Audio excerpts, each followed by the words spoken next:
कर दिए।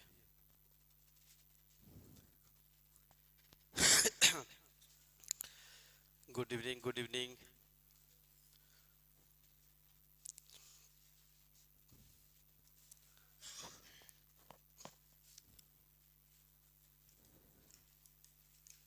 गुरुजी पधारिए। वाह, पधार दिए हम। हैं? दो अंकों की संख्या जस्ट ऐसे ही लिखा जाता है ना, आगे पीछे करके ए और बी। तो दो अंकों की कोई भी संख्या आप मान लीजिए, कोई भी, और उसको जब पलटेंगे तो क्या बनेगा? बी ए टाइप बनेगा। इस दोनों के अंतर को निकालेंगे अगर, तो पता चलेगा वो 9 से सदैव कटता है। किससे? चाहे कोई भी रैंडम नंबर लिख ले, जैसे 54 हुआ, पलट के 45, अंतर करेंगे 9 से कटेगा। 38 हुआ, पलट के 83, अंतर करेंगे वो फिर भी 9 से कटेगा। और जितने टाइम्स कटेगा वो टाइम्स डिजिट के बीच का अंतर आ जाएगा, संयोग से, डिफरेंस इन डिजिट्स। इसीलिए किताब में एक थ्योरी लिखा होता है कि दो अंकों की संख्या और पलटने के बाद प्राप्त संख्याओं का अंतर सदैव 9 से विभाजित होती है। और जब 9 से भाग दे देंगे उस अंतर में, तो जो भागफल आती है वो उसी दोनों अंक के बीच का डिफरेंस होता है। तो जब कुछ भी समझ में नहीं आए तो क्या करिए, एक नंबर लिखिए, मान लिया 38, और इसको पलट दिया तो बन जाएगा 83। दोनों के बीच का अंतर निकाल के उसको 9 से भाग दिए, तो इस दोनों के बीच का अंतर हुआ 45। 45 में जब 9 से भाग देंगे तो कितना होगा? ये 5 जो आएगा वो 8 और 3 या 3 और 8 के बीच का अंतर आएगा। सेम चीज अगर हम दो अंकों की संख्या लिए, उसको पलट दिए और जोड़ दिए अगर, तो ये सदैव 11 से कटेगा। और 11 से कटने के बाद जो आंसर आएगा वो संयोग से सम ऑफ डिजिट के बराबर होगा, यानी अंकों के योग के बराबर होगा। जैसे एग्जाम्पल के लिए इसी 38 और 83 को अगर हम जोड़ देते तो 121 आता, जिसमें अगर हम 11 से भाग देंगे तो 11 ही आएगा। और ये जो 11 आ रहा वो 8 और 3 का क्या होगा? योगफल होगा। 3 अंक की अगर संख्या होती ए बी सी, तो पलटने पर बनता सी बी ए, बी का स्थान चेंज नहीं होता है। और 3 अंकों की संख्या और पलटने पर प्राप्त संख्याओं का अंतर सदैव 99 से कट जाती है। और 99 से कटने के बाद जो आंसर आता है वो डिजिट का अंतर ए और सी के बीच का अंतर होता है, क्योंकि बी अपना जगह परिवर्तन। इसीलिए जब 3 अंक पर सवाल पूछता है तो कहेगा इकाई और सैकड़ा के बीच का अंतर, तो डायरेक्ट हम 99 से उसको क्या करेंगे? भाग देंगे। अब हम सवाल को जरा पढ़ते हैं। दो अंकों से बनी एक संख्या और संख्या के अंकों को आपस में बदलकर बनाई गई संख्या का अंतर 99 है। तो जब अंतर 99 है संख्या का, तो अंतर सदैव 9 से कटेगी। जब भी 9 से कटेगी तो इसका मतलब क्या हुआ? 11 का क्या होगा? अंतर होगा। ऐसी कोई नंबर है क्या? पहले तो ये समझना है कि आप 2 डिजिट का कोई नंबर लिखो, 11 के अंतर पर लिख पाओगे क्या आप? मजे की बात है, सबका पूरे देश में टीचर से लेके विद्यार्थी तक सबका आंसर 11 आता है। आप 2 गो डिजिट का एगो नंबर लिख के दिखा दो जो 11 के अंतर पर होता है, लिख के देखिए तो जरा। ऐसी संख्या लिखिए जिसके 2 अंकों के बीच का अंतर 11 हो। ऐसी कोई संख्या है? अच्छा छोड़िए, 10 के अंतर पर कोई संख्या है? अच्छा छोड़िए, 9 के अंतर पर कोई संख्या है? क्योंकि मेरे पास मिनिमम डिजिट 1 है और मैक्सिमम डिजिट क्या है? 9 है। तो अगर मान लीजिए आप कहेंगे सर 0 और 9 तो है, लेकिन ये एक अंकों की संख्या है, पलटने पर क्या होगा? तो मैक्सिमम डिफरेंस 9 तक ही जा सकता है। जबकि आपका आंसर कितना आया। मैं फिर से दोहरा रहा हूं, जितने लोग पढ़ते हैं कितना गजब का धोखा होता है, समझिए। इतना धोखा होता है कि आप इस कमी को बुढ़ापे में भी नहीं निकाल सकते, क्योंकि जो आपके इर्द गिर्द मिलेंगे उनका भी 11 ही आ रहा होगा। आप ऐसी 2 डिजिट का कोई संख्या लिखिए जिसमें 11 का अंतर हो। आप 1 लिखेंगे तो दूसरा 12 ना लिखेंगे जी, तो 3 अंक हो गया। बहुत से बहुत हम क्या लिख सकते हैं, 0 9, मैक्सिमम और मिनिमम 9 और 90। मैक्सिमम आप 99 लिखेंगे तो अंतर 0, 98 लिखेंगे तो 1, 90 लिखेंगे तो 9, उससे अंतर नीचे, लेकिन आपका अंतर 11 आ रहा। लॉजिकली, इथिकली ये सवाल ही गलत है, क्योंकि कभी भी अंतर 11 का 2 अंक पे नहीं आ सकता। सब लोग टिक लगाए होंगे, हम नहीं लगाएंगे। तो हम क्या करेंगे, हम कहेंगे कि यहां पर अगर योग हो जाती तो योग हो सकता है, अंतर तो रूल के मुताबिक आप 11 टिक लगा दिए। किसी ने नियम पढ़ लिया नहीं। अच्छा, मैं ये क्यों बार बार बहस कर रहा हूं डिस्कशन में, मेरे लिए तो बहुत इजी था, हम आगे बढ़ जाते, मैं इसलिए बहस कर रहा हूं।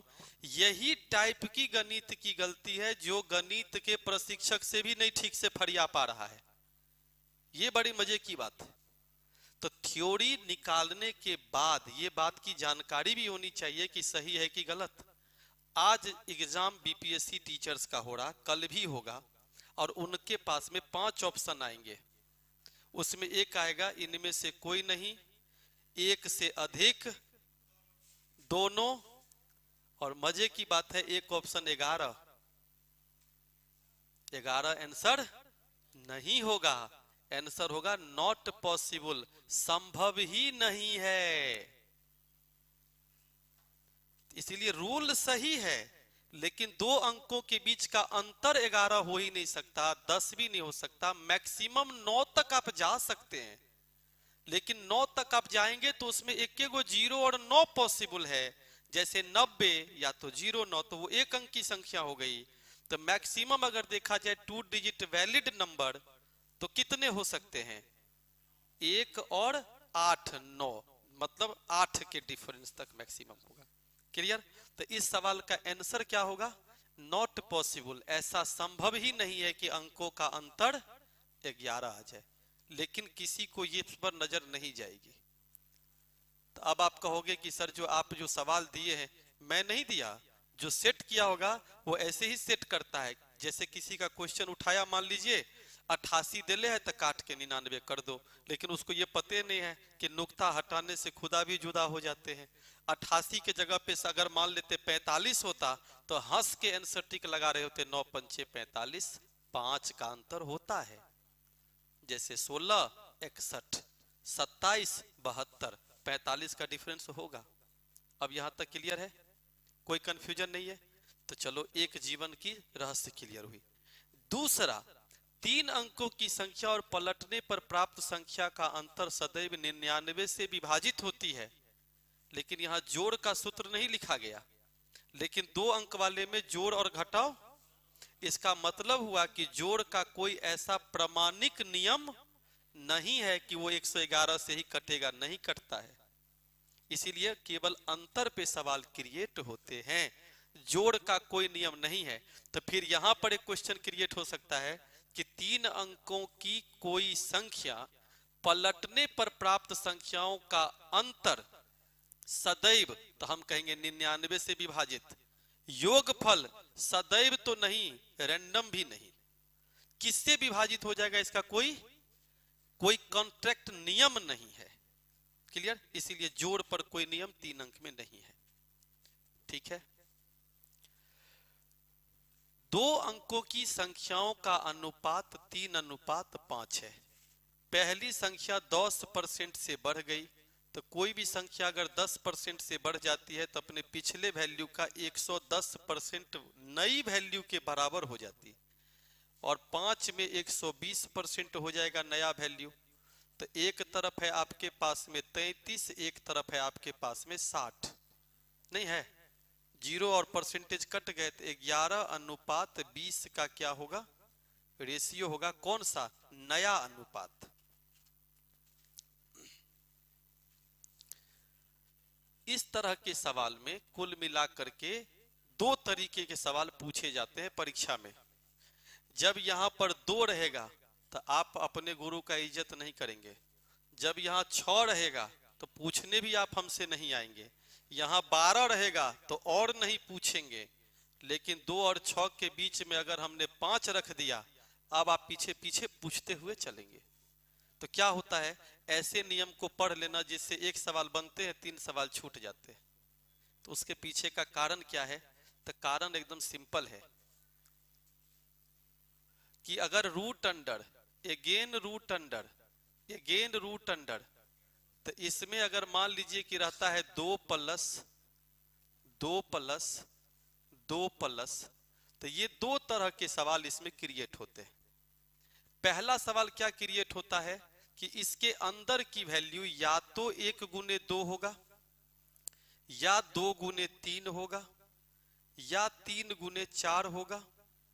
यानी लगातार 2 संख्याओं का गुणनफल 4 गुने 5 हुआ, 5 गुने 6 हुआ। इसका मतलब ये हुआ कि आपको इसके अंदर में 2, 6, 12, 20, 30, 42, 56, 72, 90, 110, 132 ये सब ऐसे नंबर है जो लगातार 2 संख्याओं का गुणनफल है। तो ये है एक्चुअली द्विघात समीकरण। और द्विघात समीकरण के 2 आंसर आते हैं। इसके आंसर 2 आएंगे, एक आएगा -1, एक आएगा +2। अब चूंकि ये सीरीज पॉजिटिव है इसीलिए +2 टिक लगाते हैं। तो क्या कहा जाता है कि अगर आज घातांक करनी तुमको नहीं सिखा पाया तो बीच चौराहे पर जिंदा जला देना। तो उस क्वेश्चन को ठीक से देखिएगा। 2 के बाद सीधे चौराहा पर 6 नजर आएगा, उसके बीच में ना तो 3 नजर आएगा, ना 4 नजर आएगा ना। तो आपने क्या किया, टीचर को चौराहे पर जलाने के चक्कर में टिक लगा दिया। अब पता चला परीक्षा में खुद धधा के जल रहे, पता भी नहीं चल रहा है क्योंकि परीक्षा में आ गए 3। तो इसीलिए याद रखना है कि जब भी कभी डिस्कशन करने का एक्चुअल हिंदी मीनिंग क्या है डिस्कशन का। हम में से कई बच्चा लोग यूट्यूब पर कमेंट करते रहता है, सर जल्दी जल्दी जल्दी जल्दी। तो यही जल्दी है कि अगर इसमें 3 हो जाए तो आप ही जल्दी नहीं जा पाएंगे, यहां तक कि हम लोग लंगड़ा भी ठीक से नहीं पाएंगे।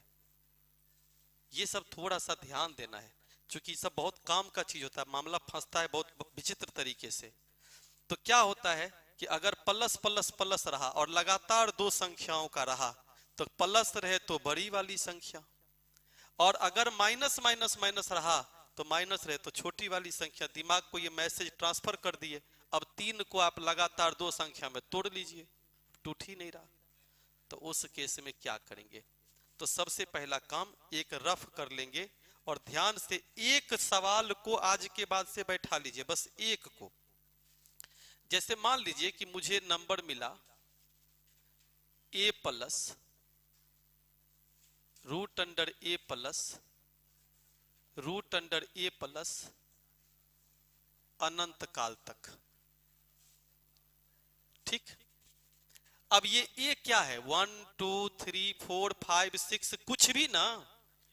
तो अब आप 2 और 6 के चक्कर में जाएंगे ही नहीं, आपको तो 19 भी देगा तो बनना चाहिए। तो पहले एक काम करते हैं, थोड़ा सा हिंट के तौर पर अगर दोनों तरफ स्क्वायर कर दें तो क्या होगा? a प्लस एक रूट हट जाएगा, एक रूट हट जाएगा, हाँ या ना। उसके बाद फिर बाकी रूट वाला 2 भी कंटिन्यू जो कि x के बराबर में ही होगा, हाँ या ना। बराबर किसके? x स्क्वायर के। अरे हाँ या ना। मैंने जैसे ही एक बार स्क्वायर किया तो a प्लस, फिर से सवाल कंटिन्यू तो x लिख दिया। तो आपको एक द्विघात समीकरण मिलेगा x square minus x plus के जगह पे फिर से माइनस a बराबर क्या? एक बार समझना होता है। इससे क्या होगा, 1 से लेके n तक के किसी भी नंबर का वर्गमूल अब निकालेंगे हम लोग बिना प्रोसेस के। बस एक रूल उठा के रख लेंगे जो 2 पर भी लागू हो जाए और 3 पर भी लागू हो जाए। द्विघात समीकरण जब हम लोग बनाते थे तो कैसे बनाते थे? -b। ओ बाबू कुछ गायब हो रहा है। वो तो ठीक है लेकिन कहने का सेंस गायब हो रहा है, भूत प्रेत आया। तो x इक्वल टू बचा -b। तो आपके इस द्विघात समीकरण में -b मतलब -1 है, तो minus minus plus plus minus root under B square minus 4ac। गौर करो, बी स्क्वायर माइनस 4ac का मतलब क्या होगा 1, अब माइनस 4ac का मतलब क्या होगा प्लस, अब बाई कितना होगा 2a। वाह गजब, एगो लिख रहे हैं दूसरा भाग जा रहा है। ठीक है यहां तक 2a, कोई कंफ्यूजन नहीं है। 2a का मतलब क्या, a का मान वहां पर क्या है, a का मान 1 है, x कहां से आ गया। तब पूरे का कंक्लूजन क्या निकला, तो पूरे का कंक्लूजन ये निकला कि आज के बाद से क्या याद रखना है, रूट अंडर 4a प्लस 1 सदैव हुआ, और प्लस 1 प्लस वाले में और माइनस 1 अब बट्टे में क्या हुआ 2 हुआ। मतलब अगर a प्लस ए है तो 4a प्लस 1 हमेशा प्लस 1 अब माइनस 1 प्लस और माइनस के अकॉर्डिंग। अब मान लीजिए कि मुझे अचानक एग्जाम में क्वेश्चन मिल गया 7 प्लस रूट अंडर कितना, 7 प्लस रूट अंडर कितना 7। तो अब हम क्या करेंगे, मेंटली बनाने का प्रयास करेंगे। 4 सत्ते 28 एक 29 तो फिक्स हो गए, नहीं हो गया कैसे, एक ही जगह पे 7 तो 4 सत्ते 28 एक।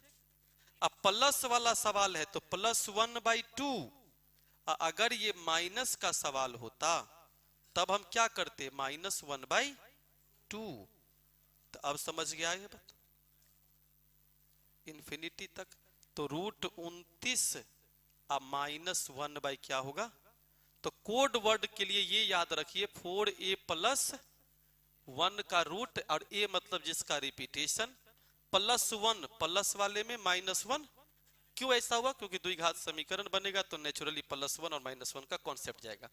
लेकिन मैं इसके लिए इतना मेहनत नहीं कर रहा था, मैं बेसिकली आपको समझाने का प्रयास कर रहा हूं कि अगर एक में प्लस और दूसरे में अगर माइनस आ गया, अब फिर क्या होगा, अगले में प्लस और दूसरे में फिर से क्या आ गया माइनस आ गया, और ये क्या चला अनंत तक चलता रहा, प्लस माइनस। तो ये अगर याद रहेगा तो वो भी याद रहेगा। क्या याद रहेगा, तो यहां पर 4a माइनस 3, जैसे यहां 4a प्लस 1 है माइनस 3, बाकी कोड वर्ड में प्लस माइनस 1, अब बाई कितना 2। अब इसमें भी क्या हुआ, प्लस से शुरू हुआ तो प्लस 1, अब माइनस से शुरू हुआ तो माइनस 1।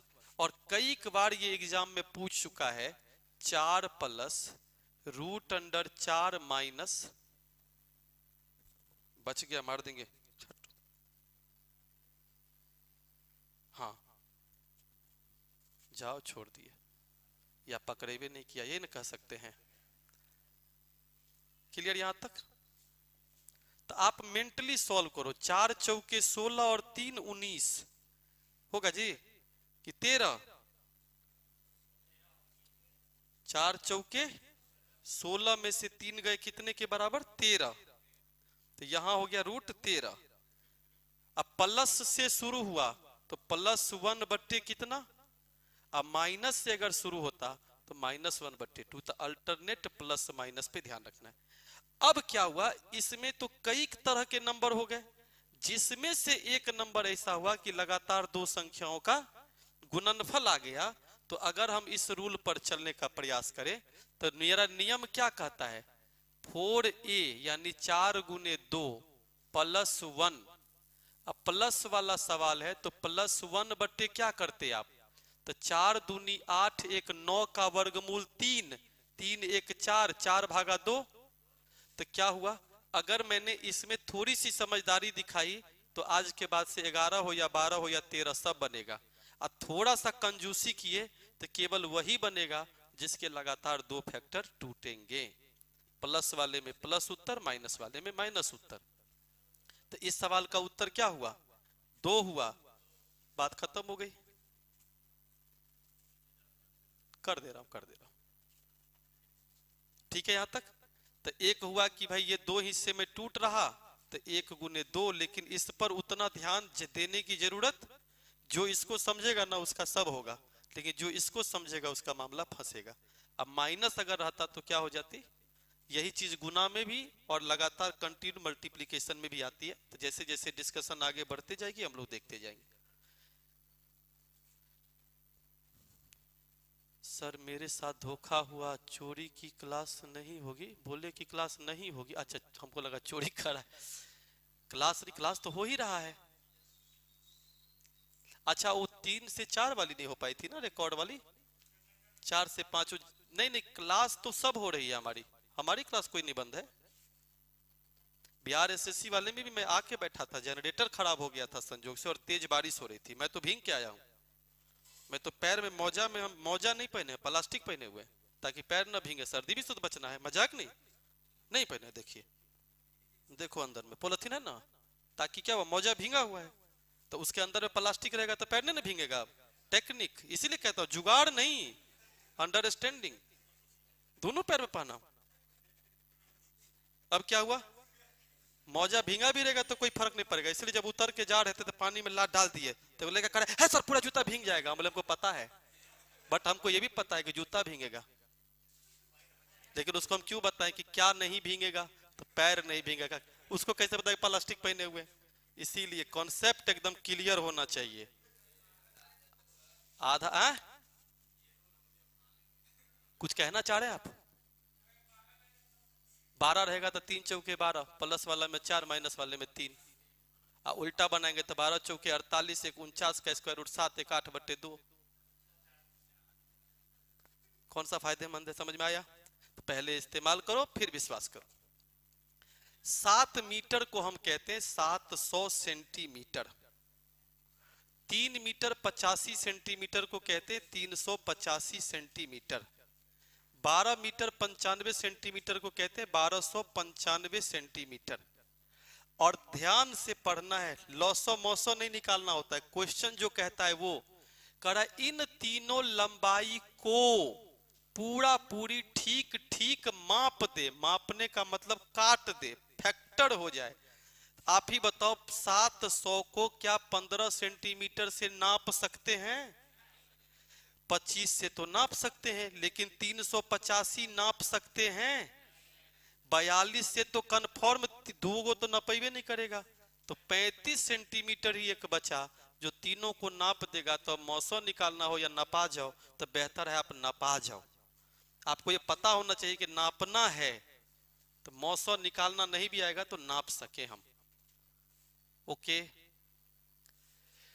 दो संख्याओं का लौसौ उसके मौसौ से 45 गुना है, यानी एलसीएम और एचसीएफ के बीच का संबंध क्या है? मौसौ अगर x है तो लौसौ 45x है। और इन दोनों संख्याओं का जोड़ कितना होता है? 46x। क्वेश्चन के मुताबिक लौसौ और मौसौ जोड़ के कितना है?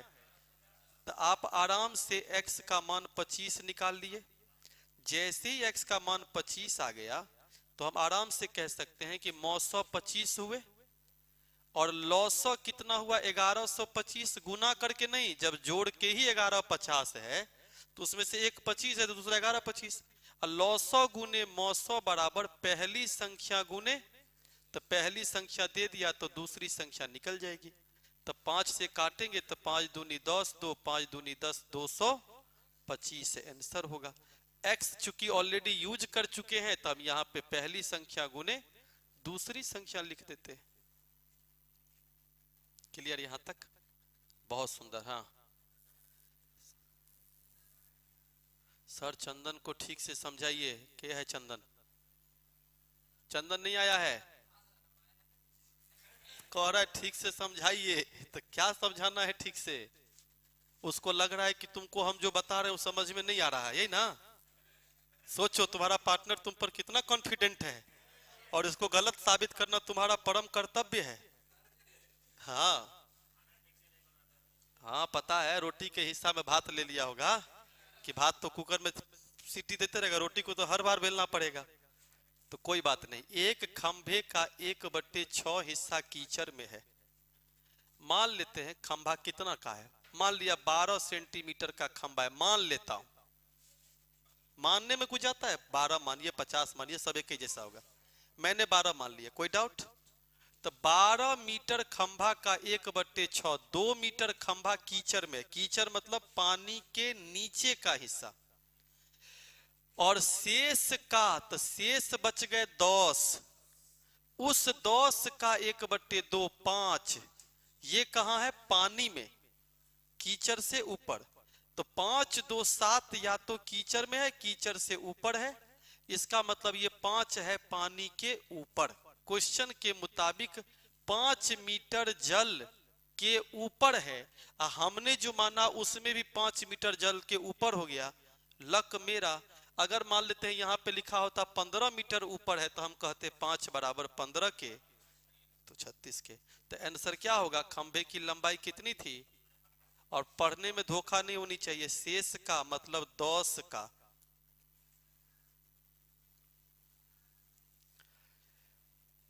क्वेश्चन कह रहा है 50 लड़कियां हैं जिसका 40% पिकनिक पर गया है, तो 50 का 40% कितना होता है? 20। लड़के की संख्या 70 है जिसका 50%, 35 गया पिकनिक पर, तो कुल मिलाकर के 55 लोग पिकनिक पर गए हैं, कितने में? 120 में। गुने कितना? 100%। तो 55 भागा 12, तो 12 चौके 48, लगभग 46%। कैसे? समझ गए होंगे, क्योंकि लगभग पूछ रहा। ठीक है। किसी लाइब्रेरी में 40% पुस्तक अंग्रेजी का है, इसका मतलब यह हुआ कि जितनी किताब है उसमें से अगर 40% अंग्रेजी का है, तो अंग्रेजी को छोड़ करके शेष किताबें 60%, और जो शेष किताब है उसका 40% हिंदी में है, तो उस शेष का 40% हटा दें तो 60% क्या होगा? अन्य भाषा में है। और जो क्षेत्रीय भाषा में है उसकी संख्या कितनी है? जी नहीं, यहीं पे गौर करना है कि हिंदी की पुस्तक है 4800, इसीलिए जब घटा घटा के आदत हो जाती है इनकम एक्सपेंडिचर वाला फॉर्मूला, तो फंसता है मामला। तो यहां पे क्या हुआ? जब हम 60 कर दिए, इसका मतलब हिंदी नहीं, तो यहां पर क्या किए? 40%, क्योंकि हिंदी की किताब 40% है, जो कि 4800 के बराबर है। 100%। बहुत लोगों की चूक यहीं पे हो जाती है। अब हम आराम से कह सकते हैं कि x का मान 20,000 होगा। अब हम कुछ भी करेंगे तो गलती नहीं होगा। तो पूरी किताबें कितनी थी? 20,000 थी। ठीक है। अब अगर हम उल्टा बनाना चाहते हैं कि मान लो कि 100 किताबें थी टोटल, तो इस 100 में से 40 किधर था? अंग्रेजी का था। अरे हाँ या ना? बचा कितना किताब शेष? इस 60 का 40% 24 होता है।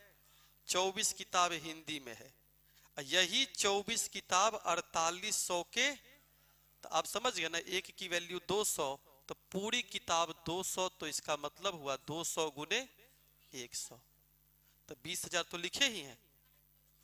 अच्छा 24 में टिक लगा दिए हैं, तो यहां पे कर देते हैं 20,000। वो देखने में हो गया ना टिक लगा। दहिना हाथा कितना पहुंचाएंगे? चुड़ैल थोड़े हैं, एकदम तो ऐसे थोड़े होता है। हाँ, कष्ट का हो गया, भावनाओं को समझना है।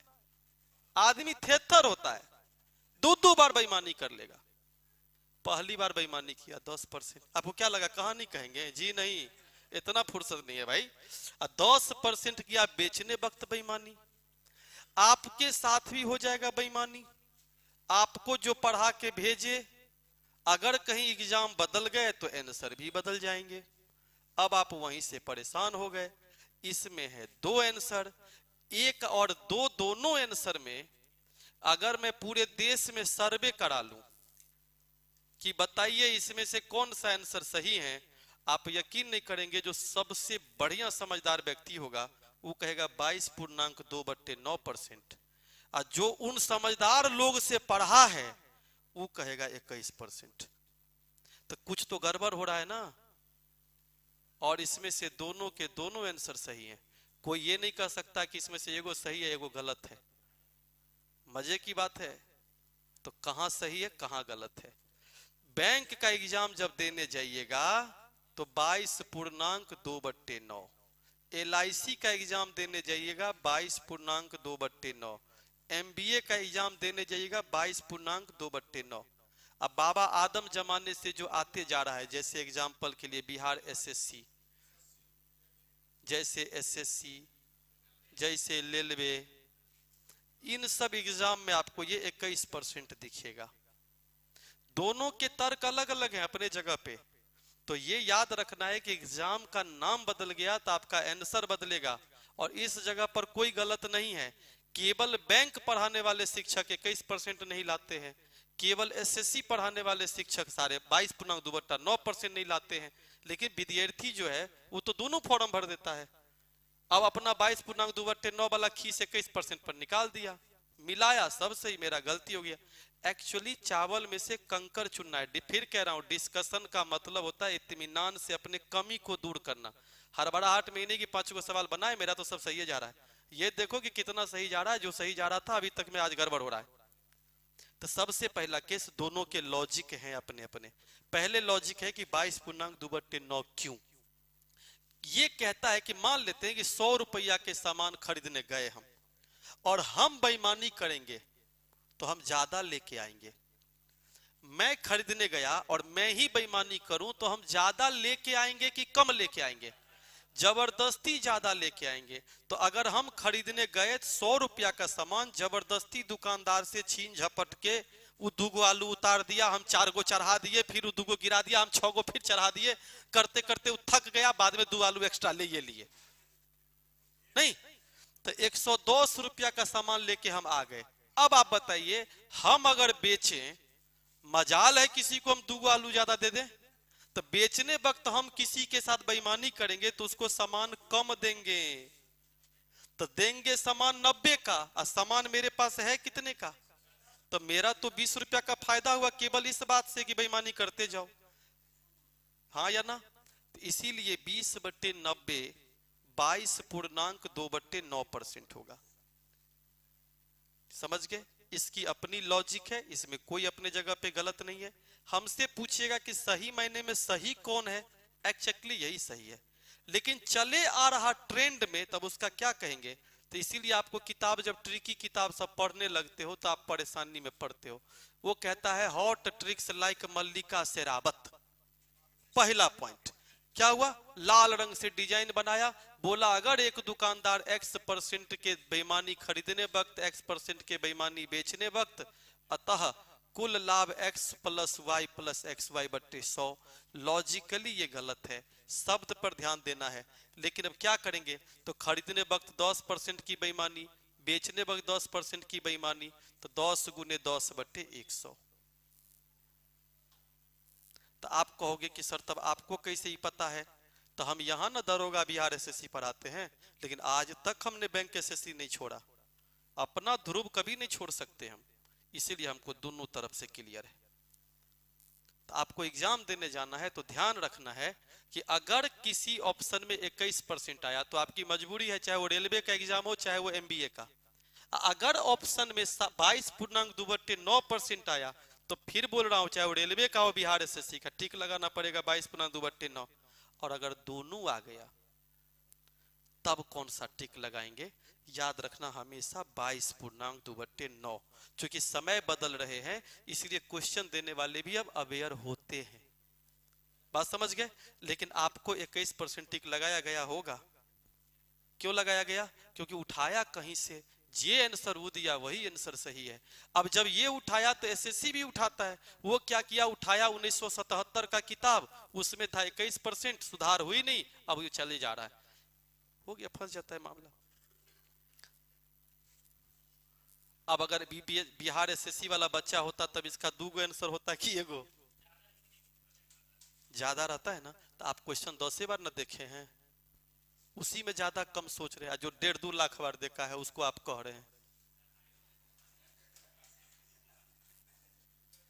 हमने तो यही कहा ना कि भाई बैंकिंग SSC आप जिसकी तैयारी करते हैं उसके सारे किताब में 21% होते हैं। तो आप किसकी तैयारी करते? सामने नहीं देखे, उधर वाला आप एको को तैयारी नहीं करते, तो आपको ज्यादा क्या? कहिए ना सर पूरा हमको वही दिखा,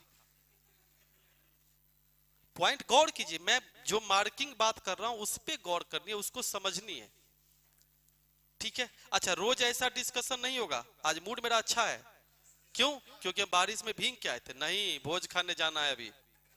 हाँ, खाना नहीं बनाना पड़ेगा अभी, तो हमको अपने बनाना पड़ता है। हम तुमको अर्धनारीश्वर लगते हैं, आधा पुरुष आधा औरत? हम पूरा पुरुष हैं, पूरा औरत हमारे घर पे है, इसलिए खाना हम नहीं बनाते हैं।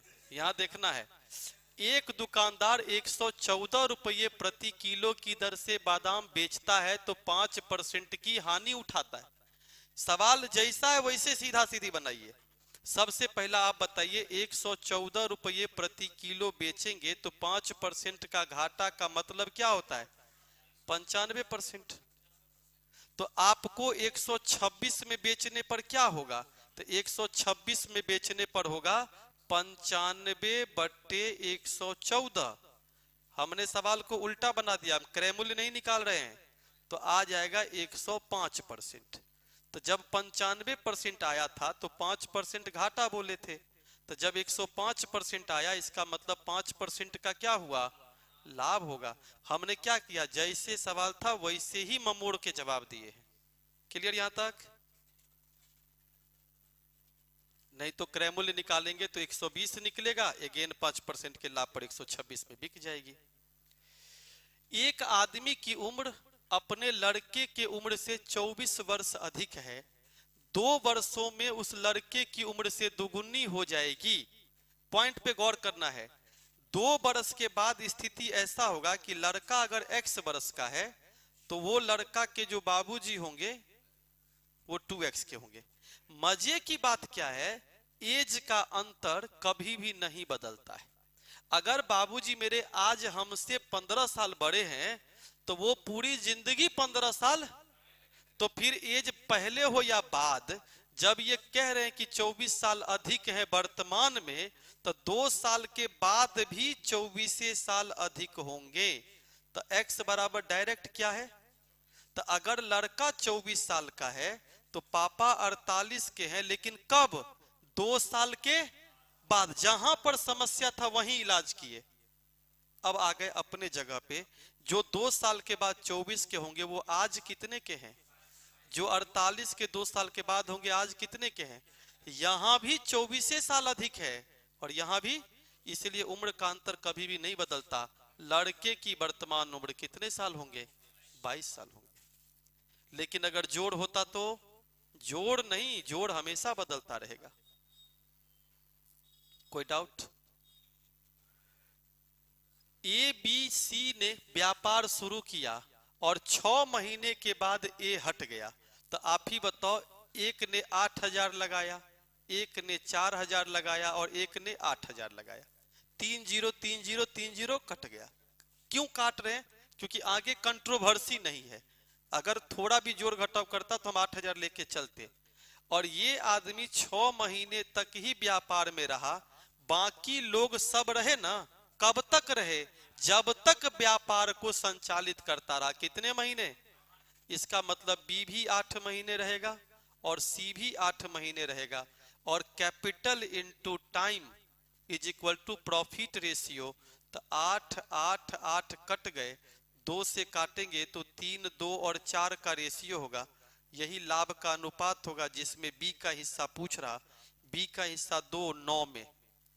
टोटल कितने लाभ हुए? 4,005।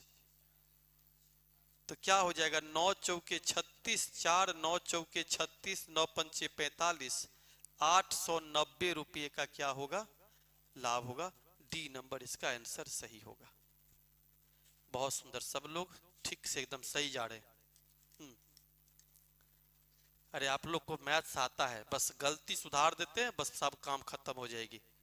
अब जैसे आपके पास ये सवाल है, 35 लीटर का मिश्रण है। पढ़ते पढ़ते सोचो ना कि 4 1 5 7 35, तो 28 लीटर अगर दूध होगा तो 7 लीटर पानी होगा, और 7 लीटर पानी मिलाया तो अब जो होगा, दूध तो 28 से रह जाएगा, पानी 14 हो जाएगा, तो अनुपात 2:1 का हो जाएगा, 2:1। अगर कहता नहीं 2 लीटर और दूधो मिला दिए तो वो भी ऐड कर देते। कॉन्सेप्चुअल सवाल है, अच्छा सवाल है। कल हम लोग एक क्रिकेट वाला क्वेश्चन देख रहे थे डिस्कशन में, उसी का ये समकक्ष सवाल है, लेकिन बोलने का शैली अलग है। आप बताओ, कोई भी व्यक्ति होटल में गया, जितने भी व्यक्ति गए, सबका बिल इकट्ठा बनेगा कि नहीं? अब मर्जी आपकी है कि सब अपना अपना हिस्सा दीजिए, या कोई एक आदमी ही सबका हिस्सा दे दे, या कोई 4 आदमी सबका हिस्सा दे दे। तो बिल तो बनेगा एक जगह।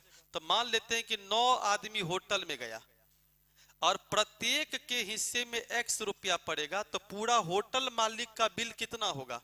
9x। अब 9x को जैसे दीजिए, लेकिन टोटल बिल हुआ 9x का, यानी पर व्यक्ति x रुपये का।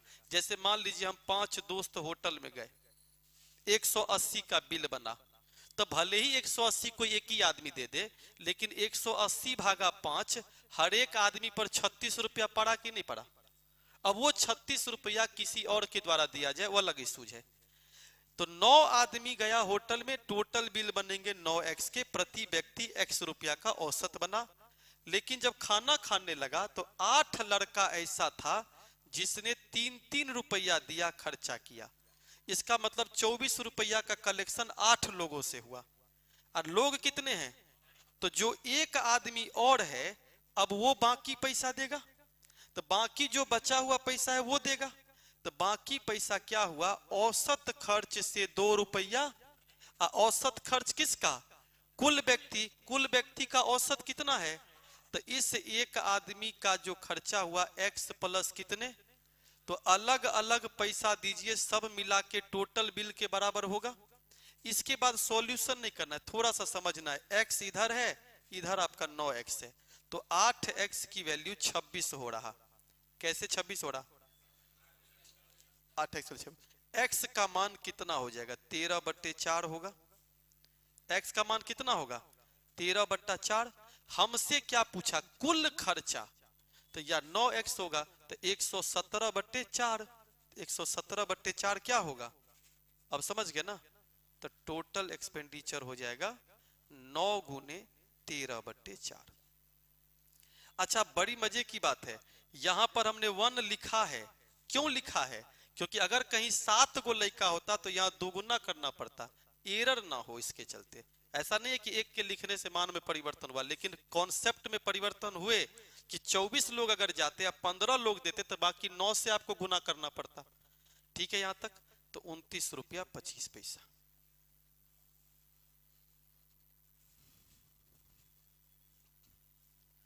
नब्बे नंबर सवाल में कह रहा है कि 1 साल के लिए 10% के दर से चक्रवृद्धि ब्याज का अर्धवार्षिक अगर गणना हो तो ब्याज का अंतर बताइए, सरल ब्याज और चक्रवृद्धि ब्याज। जब कभी भी 2 बार चार्ज करना पड़े तो हम डायरेक्ट आंसर बोल सकते हैं 1200 रुपया मूलधन है, हाँ या ना? अच्छा गौर कीजिए, 10% का पॉइंट पे गौर करना है। 10% पर एनम तो है, और मुझे हाफ ईयरली चार्ज करने। तो हाफ ईयरली का मतलब क्या हुआ? पहले 5% पहला 6 महीना, अगेन 5% दूसरा 6 महीना। ये दोनों पे लागू होगा, सीआई पे भी और एसआई पे भी। बस फर्क इतना है कि एसआई डायरेक्टली 10 कर सकते हैं जोड़ के, तो इनडायरेक्टली क्या हुआ? 5% के रेट से 2 बार या 2 साल का डिफरेंस बताइए एसआई और सीआई का। तो एक ही मूलधन पर 2 बार परसेंटेज अगर निकाल देते हैं तो डायरेक्ट अंतर आता है। तो 1200 का 5% 60 और 60 का 5% 3, तो डायरेक्ट हम 3 रुपया आंसर कह सकते हैं। ये होगा सीआई माइनस एसआई के बीच का डिफरेंस। ये कब लागू होगा? जब आपको एक ही रेट परसेंट 2 बार सेम हो जाएगी, तो सीआई और एसआई के बीच का डिफरेंस। हाँ, अब क्लियर है सबका? अरे हाँ या ना? तो अब ये इनडायरेक्टली 10% को भूल जाते हैं, कैसा सवाल हो गया? 5% के रेट से 2 साल का चक्रवृद्धि ब्याज और साधारण ब्याज का अंतर। तो 2 साल का मतलब क्या? 2 टेन्योर की बात कर रहे हैं। 2 बार 3-3 साल भी कह देता तो सेम ही आंसर होता, इसे सेम टेन्योर की बात कर रहे हैं। 108 मीटर की लंबी रेलगाड़ी 50 के रफ्तार से विपरीत दिशा में आ रही है, और आ रही है तो क्या आ रही है? 112 मीटर लंबी दूसरी ट्रेन को 6 सेकंड में पार कर जाती है। जब एक दूसरे को पार करता है तो उस दौरान तीन ही घटना घटेगी, कितनी दूरी तय हुई, कितना समय लगा और कितना उसका चाल था। तो चाल पे नजर नहीं डालिए, आपको कुल दूरी कितनी तय हो रही है 220, कैसे 108 प्लस 112। इस 220 मीटर की दूरी को कितने देर में तय हुआ, 6 सेकंड में तय हुआ।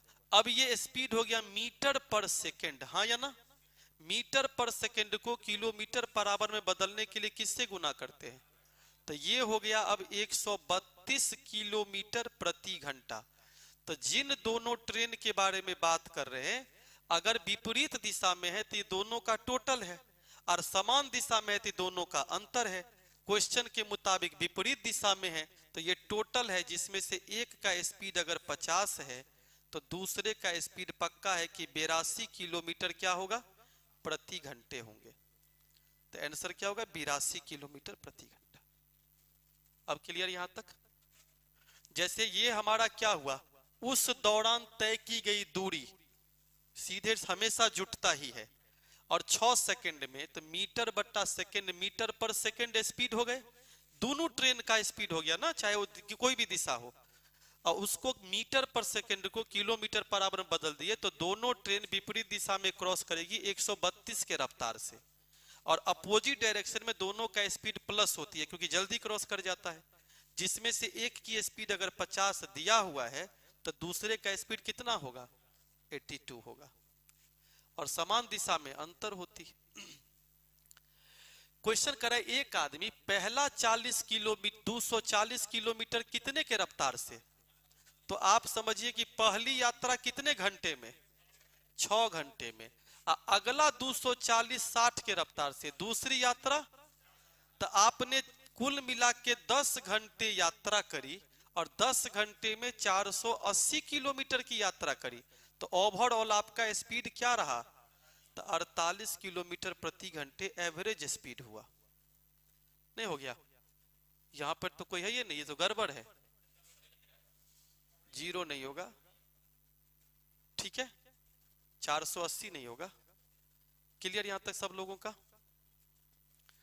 दूसरा तरीका क्या था, अगर यहां पे 240 के जगह पे 999 किलोमीटर होता तो क्या ऐसे ही कूद के हम लोग भाग देते, तकलीफ तो बहुत होती। तो जब दूरी सेम हो तो हमेशा याद रखिए दूरी का कोई यूज ही नहीं होता, दोनों के हरात्मक माध्य के बराबर एवरेज स्पीड होती है। तो जब दूरी सेम हो तो डायरेक्ट 2ab बट्टे a प्लस बी। तो आप बताइए पहला स्पीड कितना था 40, दूसरा स्पीड कितना था 60, और दोनों के a प्लस बी 60 40 100।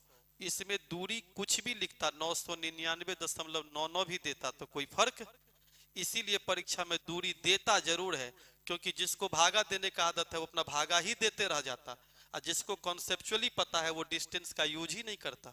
तो 3 जगह आपको मिलेगा, 2 वस्तुएं प्रत्येक को 99,999.3286 रुपया में खरीदी गई, उसका यूजे नहीं है, लिख ले है इतना बड़का, तो जो उलझा वो उलझा। तो 2 डिस्टेंस अगर सेम हो तो एवरेज स्पीड 2ab बट्टे a प्लस बी के बराबर होती है। एक नाव अनुकूल, अनुकूल से ही स्पष्ट है पॉजिटिव, तो जब आप धारा के साथ जाएंगे तो आपको ज्यादा स्पीड में ले जाएगा, और जब धारा के प्रतिकूल आएंगे तो फील कीजिए कि क्या आपका हालत होगा। तो जब आपकी हालत खराब होने लगी इसका मतलब आप ठीक से तैर नहीं पा रहे हैं, इसका मतलब आप जिस गति से जाना चाह रहे हैं उस गति से, इसीलिए अनुकूल जब हम जाते हैं तो हमारा स्पीड बढ़ जाता है। और स्पीड किसका बढ़ेगा, पानी में जाइएगा तो आपका अपना स्पीड में ही पानी का स्पीड ऐड होगा, और जब प्रतिकूल जाते हैं तो b माइनस सी की स्पीड हो जाएगी। इसका मतलब यह हुआ कि नाव की गति 4 है अब पानी की गति 2 है, तो जब आप धारा के साथ जाइएगा तो आप जाइएगा 6 के रफ्तार से, और जब वापस आइएगा तो आप आइएगा कितने के रफ्तार से 2 के रफ्तार से। अब आप ही बताइए जितना किलोमीटर आप गए उतने ही किलोमीटर आएंगे ना, तो दूरी बट्टे चाल क्या होती है, तो जाने में लगा समय प्लस आने में लगा समय, दोनों मिलाकर के कुल समय कितने 4 घंटे। यहां पर अगर मेरे को कोई भी ट्रिक नहीं आता तो भी भिंजोर से हमारा सवाल बन जाएगा। तो हम अगर लौसा मौसा कुछ भी लेंगे तो डी का मान क्या हो जाएगा, एलसीएम कितना होगा, 6 है ना, तो 6 होगा तो 1 2 3, 3/6 1/2, तो डी बराबर 8 हुए ना, कितना हुआ 6 किलोमीटर हुआ डी का मान। अब रही बात ध्यान से समझने की, ऐसे में कंफ्यूजन बढ़ती है। जाने वक्त आपकी स्पीड अगर b + c होगी और आने वक्त आपकी स्पीड क्या होगी, b - c होगी, तो यहां पर टोटल टाइम अगर दिया हुआ है तो मैं हमेशा क्लास में कहते रहता हूं कि जब कभी भी दूरी समान हो तो दूरी तो समान ही है। तो ऐसे केस में अभी जस्ट आप देखे थे 2ab, तो 2ab हमेशा नहीं, यही चीज नहीं करना है, हमको डायरेक्ट दूरी निकालना है। तो कोई भी एक तरफा दूरी निकाल देंगे तो आएगा, तो ab बट्टे a + b, या हम कहते हैं चालों का गुणनफल बट्टे चालों का योग, क्योंकि जाने आने का टोटल टाइम है। तो आप ही बताइए आपका चाल क्या हुआ, जाने वक्त 6 का, आने वक्त 2 का, टोटल टाइम दिया है तो 8 हो गए, जोड़ के 4, तो 2 सेकंड का आंसर है 6 किलोमीटर का 6 किलोमीटर। अगर सर जाने से आने में 4 घंटा अधिक लगता तब क्या होता, चालों का गुणनफल बट्टे चालों का अंतर गुने समय का अंतर, लेटरली कॉन्सेप्ट। यहां तक क्लियर है सब लोगों का। तो आपको दोनों में कंफर्ट जोन में हो, रेशियो से भी बन जाते हैं, इजी सवाल है, इसलिए इस पर हेडेक लेने की कोई जरूरत नहीं है। ये जो सवाल है टाइम एंड वर्क का, इसमें एक चीज होता है कि काम ए और बी करेगा, दोनों साथे खत्म करे, कुछ दिन चलने के बाद ए भाग जाए, कुछ दिन चलने के बाद बी भाग जाए, बाद में फिर बी आ जाए या ए आ जाए, काम तो पूरा ही होगा। तो सबसे पहला काम क्या करना है, जब भी कभी भी 2 आदमी से सवाल होगा तो लिखो 2 आदमी का हिस्सा। ये कितने दिन में काम को कर सकता, 45 दिन में। ये कितने दिन में कर सकता, पूरा काम 1 ही होगा चाहे जो हो जाए। अब आप पढ़िए सवाल आपका फाइनल है, कह रहा है दोनों ने काम को शुरू किया लेकिन कुछ दिनों के बाद ये छोड़कर, लेकिन बाकी काम को बी ने 23 दिन में किया। बस ये लॉजिक पकड़िए, जितना दिन ए काम किया उतना दिन तो बी काम किया ही, यही काम नहीं पता है कितना दिन किया, हाँ या ना। लेकिन ए के छोड़े जाने के बाद भी 23 दिन तक किसने किया। अब यहां के बाद निहारने से आंसर है, क्योंकि एलसीएम तो 360 होगा, 360 होगा तो इधर हो गए 8x + 9x, 23 9 207 बराबर 360, 153, 17 9 153, x का मान होता है 9। तो आप क्या कहेंगे, ए ने 9 दिन तक काम किया चला गया, बी कितने दिन तक काम किया, 32 दिन तक काम किया, खत्म हो गया। काम शुरू से अंत तक 32 दिन में समाप्त हुआ। ए कितने दिन बाद छोड़ा, 9 दिन बाद छोड़ा। न लॉसल लेना है यूनिट का, न काम करवाना है, न भागते जाना है, क्योंकि कभी कभी क्या होता है टोटल में गड़बड़ हो जाती है। कौन से लॉजिक पर हमने लगाया, हमने लगाया sigma did by can. Sigma did by can का मतलब क्या हुआ, जितने दिन में काम कर सकता है वो नीचे, और जितना जितना दिन तक काम किया वो ऊपर, और चाहे कितना बड़ा काम होगा टोटल वर्क 1 से ज्यादा नहीं हो सकता है, ठीक। लेकिन फिर भी आज के समय में लोग कंफर्ट जोन में चला गया है, चाहे टाइम एंड वर्क का कैसनो सवाल हो पहले लॉसए पर मन जाता है, तो उस केस में भी आप बनाते तो सेम तरीके से बनता। दो नल ए और बी 12 और 15 मिनट में भरते हैं, ए को 3 मिनट के बाद बंद कर देते हैं। बवाल हो गया पिछले ही सवाल जैसा, क्या कहेंगे, ए 3 मिनट तक चला और बंद हो गया तो 3/12, और बी साथे चला था तो 3 मिनट के बाद भी बी चलता रहा 15। तो क्या हुआ, पिछले लॉजिक को हमने सवाल में यूज कर लिया या नहीं। तो टाइम एंड वर्क जंप होके पाइप एंड सिस्टम भी हो गया, लेकिन हमारा थीम वही रहा, क्या रहा कि जो व्यक्ति 12 मिनट में भर सकता काम तो 3 ही किया, तो मैंने दोनों तरफ 60 से गुना कर दिया। एलसीएम 12 पंचे 60, 15 हो गए, 4 तिया 12 + 4x बराबर कितने के? 60 के। 15 12 27 23 हुआ, अरे हाँ या ना? तो 33 हो गए, तो 8.25 हुए, नहीं हो गए? तो 8.25 मिनट जो काम हुआ वो कब? 3 मिनट के बाद। अब पढ़ लीजिए क्या कह रहा है, बी उस बाल्टी को भरने में और आगे, मतलब क्या? 3 मिनट के बाद वाला 8.25। 8.25 को कहते हैं 8 घंटे 15 मिनट, ये 15 सेकंड, ये नहीं कि 25 देख के 25 सेकंड टिक लगा दिए। इसका मतलब हुआ 8.1 अब मिनट को सेकंड में बदलने के लिए 60 से गुना करेंगे तो 4 से 15 मरतबे कटती है। ये एरर नहीं होनी चाहिए। अच्छा, लॉजिक क्लियर समझ में आया? सिग्मा डिड बाई कैन, इसमें क्या होता है, पूरा फ्रेमिंग बन गया। अब आपका क्वेश्चन देखने की जरूरत नहीं है वापस। 96 नंबर क्वेश्चन काफी इजी है, क्योंकि a cube plus b cube plus c cube बराबर 3abc तो होता है, लेकिन तभी होता है जब तीनों का जोड़ 0 होता है, और दो दो का पेयर है, तो इसमें तीनों को जब आप जोड़िएगा तो 0 हो रहा है। तो इसका मतलब हुआ 3abc आंसर होगा। y minus Z, Z minus x और x माइनस ऑर्डर वाइज। अरे हाँ या ना?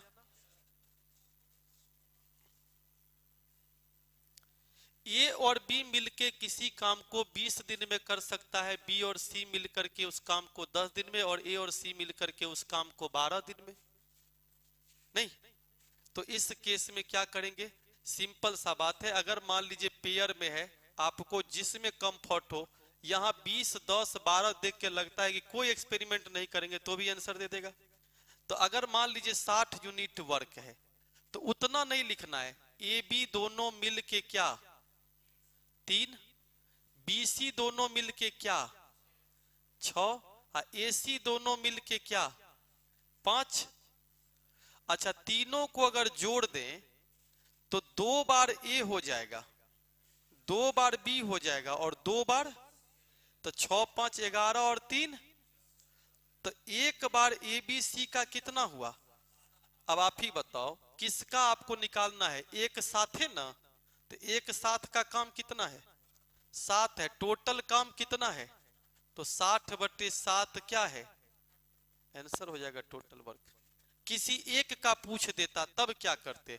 तो मान लेता हूं एक का पूछ देता तो BC को क्या कर देते? घटा देते। ठीक है यहां तक? दूसरा, जब पेयर में भी अगर वर्क दिया हुआ रहे तो डायरेक्ट आप बनाओ, पेयर में जब दिया हुआ रहे तब 2abc बटे AB plus BC plus CA। ये कब लगाएंगे? जब पेयर में दिया हुआ रहे। तो क्यों? छोटा डिजिट है तो मेंटली कैलकुलेशन कर सकते। कैसे? 2 गुने 1 गुने 12, 12 दूनी 2400 हुआ, ऊपर में 24 गुने 2 4800 हुए, हाँ या ना? क्योंकि छोटा डिजिट है। ए बी तो 20 गुने 10 200, 120, 320 और 240, 560, 560 हुए। आप देखो ठीक से, बलबला के उत्तर फेंका कि नहीं फेंका? 8 7 56, 8 60। और आप कहोगे कि सर अगर ऐसा डिजिट नहीं रहा तो? कहां टाइम एंड वर्क में देखे हैं 382 दिन में काम को करता है? तो फिर जब भी रहेगा वही 10 दिन 12 दिन 15 दिन, 12 गुने 15 14 गुने 13 नहीं कर सकते हम लोग? पता चलेगा बलबला के उत्तर फेंक दिया। अब A बराबर 3 है, B बराबर 2 है। चूंकि दोनों बराबर होने के लिए A के जगह पे 3 और B के जगह पे 2 होता है, या B को नीचे ले आओ, A ऊपर जाए, कोई दिक्कत नहीं। अब इसमें वैल्यू रख देंगे। इसके लिए हमसे मत पूछो कि इसका क्या आंसर होगा। एक बात बता रहे, अब इतना भी खराब नहीं, हम डिस्कशन कर लेंगे। हम 5 क्रमिक पूर्णांकों का योग कितना है? उसमें सबसे बड़ा कौन है? सबसे बड़ा S है। से किससे संबंधित है? अब आप ही बताओ क्या करें इसका हम? कुछ तो होगा ना। 5 क्रमिक पूर्णांकों का योग S है, तो जरा सोच के देखिए। 1 है मान लिया, 2 है, 3 है, 4 है, 5 है। पॉइंट पे गौर करना है। इन पांचों का जोड़ कितना होता है? 5 4 9 3 12 2 14 1 15 होता है। इसमें 15 जो है सबसे बड़ा पूर्णांक 5 से किस रूप में संबंधित होगा? जहां पे s का मान 15 होगा उसमें वैल्यू रख देंगे अगर, तो वो कितना देना चाहिए? तो 15 5 भागा 4। नहीं समझे? अच्छा, बड़ी मजे की बात है, 15 10 भागा 5 5 हो गए, 15 4 19 भागा, तो गड़बड़ हो गए, ये तो एक हो गए। इसका मतलब इसमें से कोई एक सही है? नहीं सही है, तो संख्या क्या गो है? हाँ, तो औसत निकालने वक्त हमेशा किस पे रिलेट करता है? 5 पे रिलेट करता है। इनडायरेक्टली वो क्या किया है? बेलन का कुल पृष्ठ क्षेत्रफल, अच्छा बेलन का जो कुल पृष्ठ क्षेत्रफल होता है वो क्या होता है? 2 पाई आर एच के साथ साथ 2 पाई आर स्क्वायर भी होता है, हाँ या ना? अच्छा, मैंने क्यों एक्सप्लेन करके लिखा?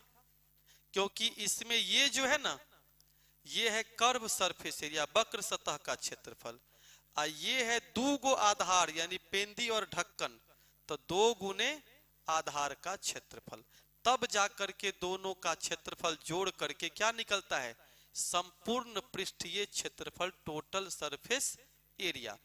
अच्छा गौर कीजिए, वक्र सतह का क्षेत्रफल कुल सतह के क्षेत्रफल का 1/3 है, तो कुल सतह का क्षेत्रफल अगर 462 है तो इसका 1/3 154 क्या है? Curve surface area. तो बाकी के जो 360 होंगे वो क्या होंगे? जो किसके बराबर होगा? 2 पाई आर स्क्वायर के क्या होगा? हमसे केवल क्या पूछा है? बेलन की त्रिज्या क्या होगी? तो 12 में से 4 गया 8, सॉरी यहाँ पे हमने गलती घटा दिया, यानी कितने हो गए? 4 8 12 और 5 1 6 308, ठीक।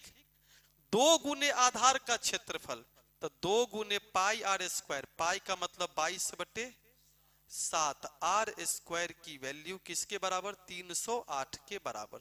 7 मर्तबे कट जाती है, आर की वैल्यू 7 हो जाएगी। 22 दूनी 44, 44 सत्ते 7 सत्ते 49, 7 आंसर।